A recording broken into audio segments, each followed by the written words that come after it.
Hey there, welcome to day 223 of our Let's Grow annual challenge. Sharon Horne-Ellstrom here. This month we're focusing on confidence growth, and we're doing a run through the soaP framework. soaP stands for story, options, action, and today's step 4 of the process is progress.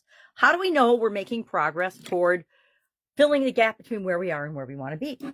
Well, we ask ourselves some questions, we make some steps, we find some way to measure what we're doing so we can actually physically see that we're making progress.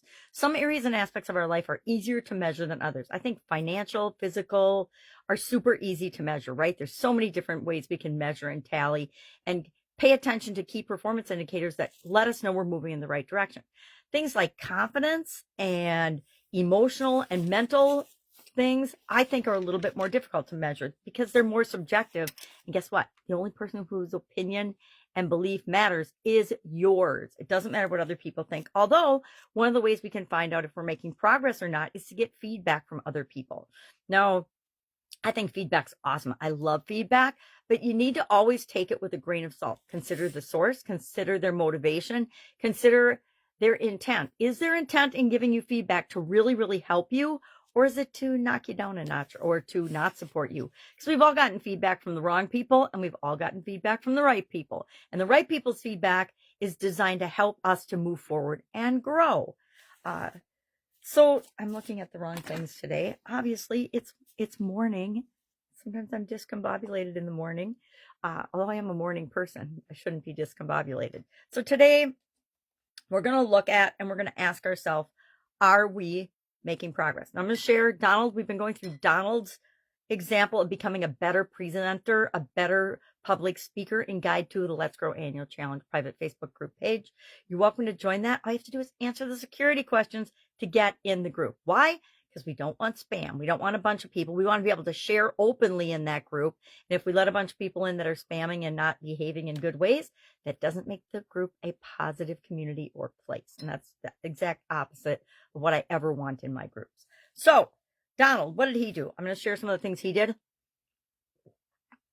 in case you are busy this weekend and don't want to read it. I will need a magnifying glass to do that, of course. I do not have one. I don't think I can see out of this one, but we'll give it a go.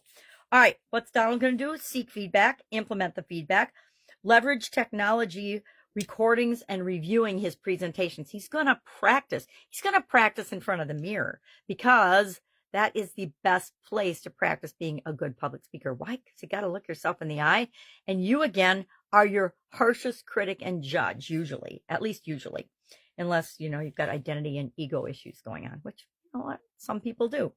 We're going to use speech analyzers to analyze and look for filler words like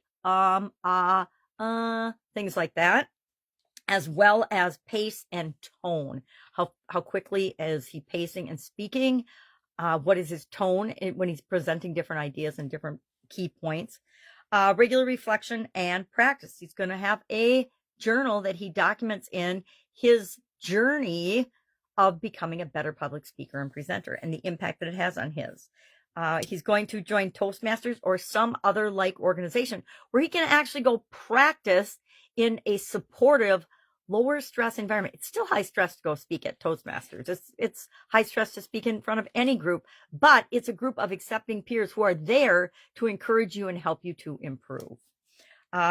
He's also going to do visualizations and affirmations to work on his mindset and his self-belief and self-improvement.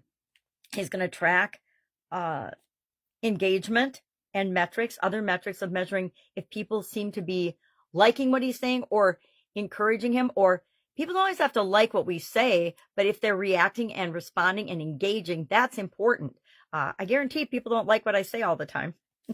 And I don't like what people say to me all the time either, but there's always a kernel of truth in things. It might be a truth about them, but it might also be a truth about us that we can learn from. And he's going to use benchmarking against industry standards and best practices to find out, how's he doing in his industry? How's he doing in his career? So our action item today is to pick at least one way that you're going to measure progress. If you're going from point A to point B, point current story to desired story, how are you going to know that you're actually going in the right direction? There's a lot of things we do and we test and we try, and then we find out they are absolutely positively not for us. They don't work for us at all. They work for millions of other people, but they don't work for us. There are a lot of strategies and a lot of things and a lot of technologies and tools and things that work wonderfully for other people, but I get them, I try them, I test them, I tweak to try to figure out how to make it work. But there's something that just feels off, or I'm going to use the technical term icky to me.